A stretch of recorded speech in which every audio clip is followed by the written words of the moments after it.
नमस्कार। मेरा नाम अशोक कुमार है। SKR college Barbigha.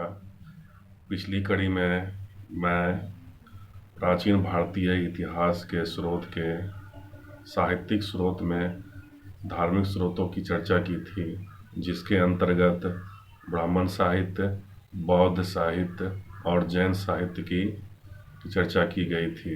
इस कड़ी में मैं धर्मेतर भारतीय साहित्य की चर्चा करूँगा। धार्मिक साहित्य के लेखकों का मुख्य उद्देश्य अपने धर्म के सिद्धांतों का उपदेश देना था, इसलिए उससे राजनीतिक गतिविधियों पर बहुत कम प्रकाश पड़ता है। धर्मेतर साहित्य में पाणिनि के अष्टाध्यायी का उल्लेख हम कर चुके हैं। इससे हमें मौर्य काल से पूर्व के भारत की राजनीति, सामाजिक व धार्मिक दशा की कुछ जानकारी मिलती है। विशाख दत्त के मुद्रा राक्षस, सोमदत्त के कथा सरित सागर और क्षेमेंद्र के बृहत कथा मंजरी से मौर्य काल की कुछ घटनाओं पर प्रकाश पड़ता है, किंतु कौटिल्य के अर्थशास्त्र के कुछ अध्यायों से मौर्य शासन के दर्शन के आदर्श और पद्धति का पता चलता है। अतिरिक्त व्यय को पूरा करने के उद्देश्य से कृषि का उत्पादन बढ़ाने के लिए सरकार ने स्वयं उस भूमि में खेती कराई जहां पहले खेती नहीं होती थी। उसने सिंचाई के साधनों में वृद्धि की और यातायात के साधनों का विकास करके व्यापार की उन्नति की। सरकार ने सिक्कों का प्रचलन बढ़ाकर भी व्यापार को प्रोत्साहन दिया। उद्योगों और व्यापार पर सरकार का पूर्ण नियंत्रण था। कामांधक के नीतिसार लगभग 400 से 600 ईस्वी से गुप्तकालीन राजतंत्र पर कुछ प्रकाश पड़ता है। कामांधक की विचारधारा पर कौटिल्य के अतिरिक्त महाभारत और स्मृतियों की परंपरा का भी प्रभाव स्पष्ट दृष्टिगोचर होता है। सोमदेव सूरी का नीति वाक्यामृत 10वीं सदी का अंत अर्थशास्त्र की कोटि का ही ग्रंथ है। यह ग्रंथ कौटिल्य के अर्थशास्त्र की अपेक्षा छोटा है, किंतु इसकी रचना शैली अधिक आकर्षक है। इसके अध्ययन में मधुर काव्य के समान आनंद प्राप्त होता है। पतंजलि के महाभाष्य और कालिदास के मालविकाग्निमित्र नामक नाटक से शुंग वंश के शासन पर प्रकाश पड़ता है। कालिदास के रघुवंश में, जिसकी रचना कदाचित 4वीं सदी ईस्वी में हुई, संभवतः समुद्रगुप्त की दिग्विजय की झलक मिलती है। सोमदेव के कथासरित सागर और क्षेमेंद्र कृत की बृहत कथा मंजरी में राजा विक्रमादित्य की कुछ परंपराओं का उल्लेख है, परंतु यह कहना कठिन है कि उसमें ऐतिहासिक तथ्य कितने हैं और लेखक की कल्पना कितनी है। शूद्र के मृच्छकटिक नाटक और दंडी के 10 कुमार चरित्र में भी तात्कालिक समाज का सुंदर चित्र मिलता है। गुप्त काल के बाद इतिहास जानने के दो प्रमुख साधन राज कवियों द्वारा लिखित अपने संरक्षकों के जीवन चरित्र और स्थानीय इतिवृत्त है। जीवन चरित्र में सबसे प्रसिद्ध बाण भट्ट कृत हर्ष चरित्र है, जिसमें उसने हर्ष की उपलब्धियों का वर्णन किया है। वाकपति ने गौड़वाहों में कन्नौज के शासक यशोवर्मन और विल्हन ने विक्रमांग देव चरित्र में कल्याणी के प्रवर्ती चालुक्य नरेश विक्रमादित्य की उपलब्धियों का वर्णन है। इसके अतिरिक्त संध्याकर नंदी ने रामचरित्र में बंगाल के शासक रामपाल की जीवन कथा लिखी। इसी प्रकार जयसी ने कुमारपाल चरित्र में और हेमचंद्र ने द्वाश्रय काव्य में गुजरात के शासक कुमारपाल का, पद्मगुप्त ने नव सहसांग चरित्र में प्रमाण वंश का और जयानक ने पृथ्वीराज पृथ्वीराज चौहान की उपलब्धियों का उल्लेख किया है। इन जीवन चरित्र से तात्कालिक राजनीतिक दशा और पर्याप्त प्रकाश पड़ता है, परंतु इन ग्रंथों में कुछ अतिशयोक्ति पाई जाती है। इन्हें भी हम शुद्ध ऐतिहासिक ग्रंथ नहीं कह सकते हैं। अधिकतर इतिहासकारों का मत है कि उपलब्ध संगम साहित्य की रचना ईसा की पहली 2 शताब्दी में हुई।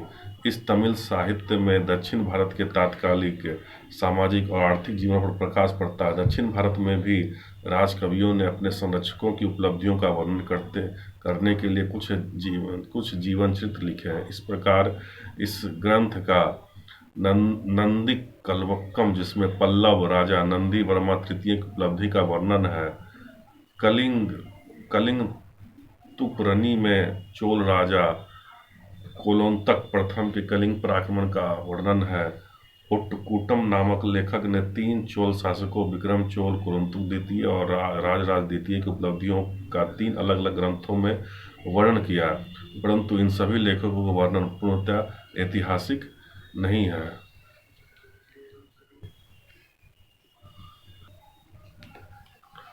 प्राचीन भारतीय साहित्य में शुद्ध ऐतिहासिक ग्रंथ केवल कल्हण कृत राजतरंगिणी है।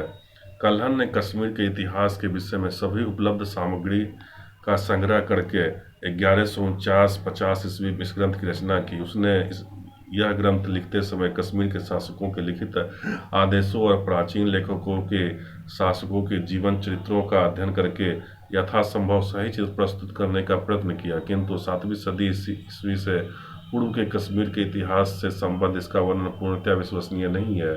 7वीं शताब्दी ईस्वी के बाद कश्मीर के शासकों की उपलब्धियों का वर्णन करते हुए कल्हण ने पर्याप्त सतर्कता बरती है। उसने सभी शासकों के गुण दोषों का निष्पक्ष रूप से विवेचन किया है। गुजरात में अनेक इतिवृत्त लिखे गए। इन इतिवृत्तों में सबसे प्रसिद्ध रासमाला, सोमेश्वर कीर्ति कौमुदी, हरि सिंह का सुकृत संकृत, मेरुटुंड का प्रबंध चिंतामणि, राजशेखर का प्रबंध कोश, जय सिंह के हमीर मदमर्दन और वस्तुपाल और तेजपाल प्रशस्ति, उदय प्रभु की सुकृत कृति, कलोलिनी और बालचंद्र का वसंत विलास। इसमें अनेक ऐतिहासिक तथ्य भरे हैं। कुमारपाल के 2 जीवन चरित्रों का उल्लेख हम पहले कर चुके हैं। इन ग्रंथों से गुजरात के चालुक्य शासकों के राजकाल के इतिहास पर बहुत प्रकाश पड़ा है।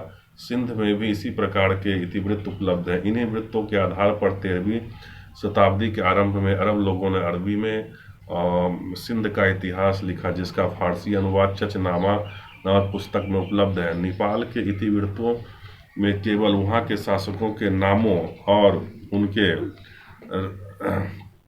उनके राज्यकाल का उल्लेख है। इन राजवंशियों में पहली सदी ईसा से पूर्व के शासकों के नाम अनैतिहासिक प्रतीत होते हैं,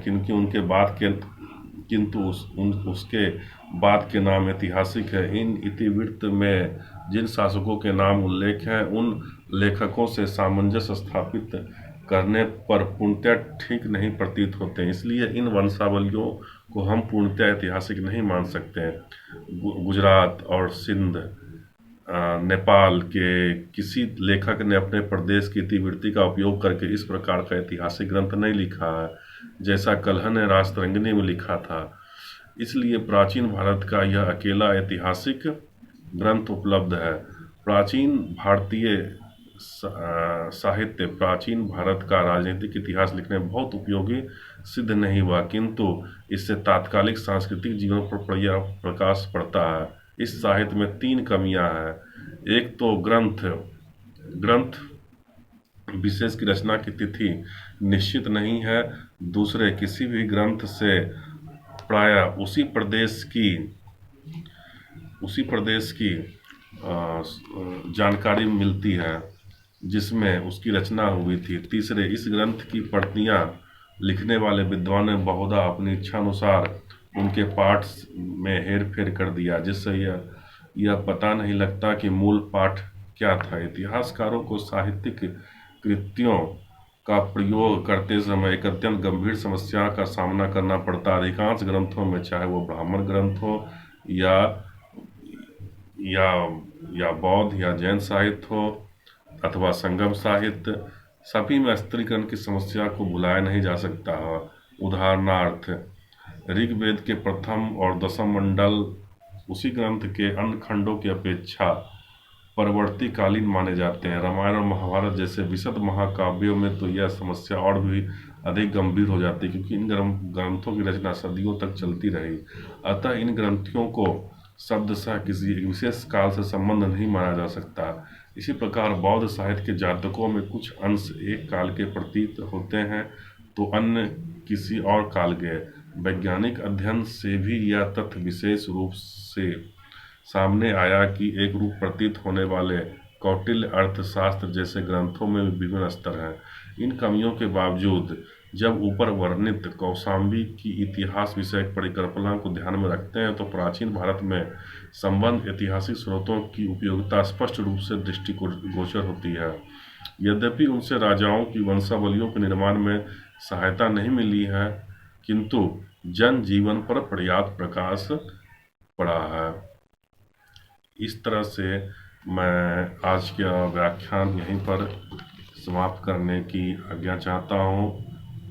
अगली कड़ी में मैं विदेशियों के द्वारा जो भारत के इतिहास की जो वर्णन या उनके जो अपने विचार प्रकट किए गए हैं उसकी मैं विवेचना करूँगा।